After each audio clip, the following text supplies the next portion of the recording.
Olá pessoal, sejam bem-vindos ao nosso canal. A partir desse primeiro encontro, nós vamos estudar a respeito do Sermão do Monte, ou também conhecido como Sermão da Montanha. Será uma série de mais ou menos 15 vídeos que vão ser lançados todas as quintas-feiras para conversar, pensar e ler a respeito de todos os ensinamentos de Jesus contido no Sermão do Monte.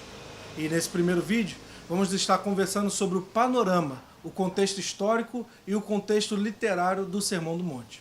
Evangelho de Mateus, no capítulo 5, versículo 1 e o segundo versículo, diz assim o texto da palavra do Senhor. E Jesus, vendo a multidão, subiu a um monte, e assentando-se, aproximaram-se dele os seus discípulos, e abrindo a sua boca, os ensinava, dizendo. Mateus, o evangelista, quando ele vai registrar o seu evangelho, quando ele vai escrever todas as experiências que ele vivenciou com o Cristo encarnado nessa terra, ele vai colocá-lo como o grande Messias, o grande rei, o grande profeta, o grande sacerdote esperado pelo povo de Israel.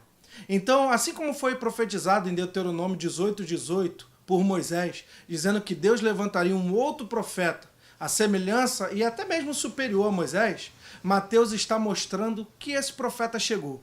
E esse profeta é Jesus Cristo de Nazaré, o Deus encarnado.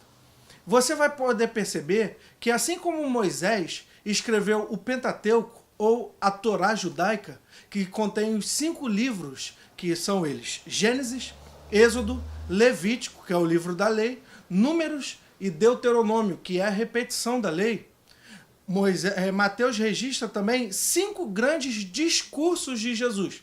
O primeiro discurso é esse que estamos estudando, o Sermão da Montanha. O segundo discurso é o discurso da grande missão, ou da grande comissão, no capítulo 10. O terceiro grande discurso é o discurso das parábolas, no capítulo 13. O quarto grande discurso é o discurso da conduta cristã, da conduta que se deve andar um cristão, no capítulo 18.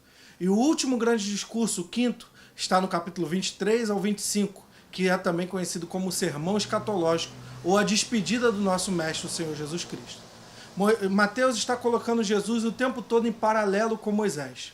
Moisés, quando ele foi receber a lei de Deus, ele subiu no Monte Sinai, e ali encontrou a presença de Deus e recebeu a lei que ele passou para o povo. Jesus, na hora de ensinar o povo, na hora de passar os seus mandamentos para os seus discípulos, ele também sobe no monte. Perceba o paralelo.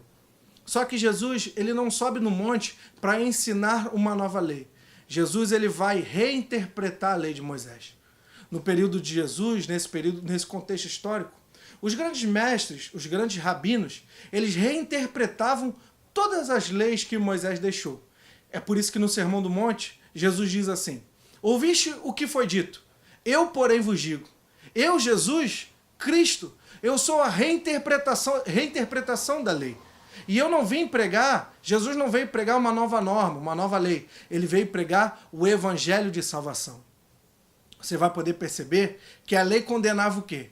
A lei condena a ação, o ato. Aquele que adulterar com uma mulher merece a morte. E agora Jesus está dizendo, aquele que cobiçar uma mulher no seu coração, ele já pecou. A lei dizia, olho por olho, dente por dente. Quem assassinar alguém merece a morte. O Evangelho da Graça, ele diz assim, se no seu coração você pensar o mal contra alguém, ali você já pecou. De maneira que o Evangelho, o Sermão no Monte, nos apresenta quem nós somos. Apresenta a nossa natureza, a nossa pecaminosidade, o nosso caminho mau. E mostra que perante a lei de Deus não tem prática de justiça e obra boa com quem venhamos a ser salvos. Jesus está dizendo no Sermão do Monte, ouviste o que foi dito, eu, porém, vos digo, segui o Evangelho da graça de Deus. E a graça não vem por práticas das boas obras. O Evangelho é a graça da salvação, por meio da fé. Jesus está nos ensinando. E perceba o que está dizendo no primeiro versículo. Sentando Jesus no monte, como os mestres orientais, os mestres antigos, eles sentavam para ensinar, os seus discípulos sentaram à sua volta. Os discípulos de Jesus ouvem a voz do Mestre. Os discípulos de Jesus leem a palavra. Os discípulos de Jesus aprendem com o Senhor, aprendem aquilo que Ele quer nos ensinar, para poder viver de acordo com a sua palavra. De maneira que o Sermão do Monte é o grande ensinamento, é o grande mandamento, é a grande ordenança de Jesus Cristo para os seus discípulos. É necessário que você e eu, que seguimos a Jesus Cristo como Senhor e Salvador da nossa vida, leiamos a palavra, prestemos atenção em tudo que está aqui inserido, e principalmente no Sermão do Monte, que é a nossa conduta, é o grande discurso do nosso Mestre, como se deve agir, como se deve proceder, a partir de uma vez que fomos agraciados pelo amor de Deus. Que Deus abençoe você. Olhai.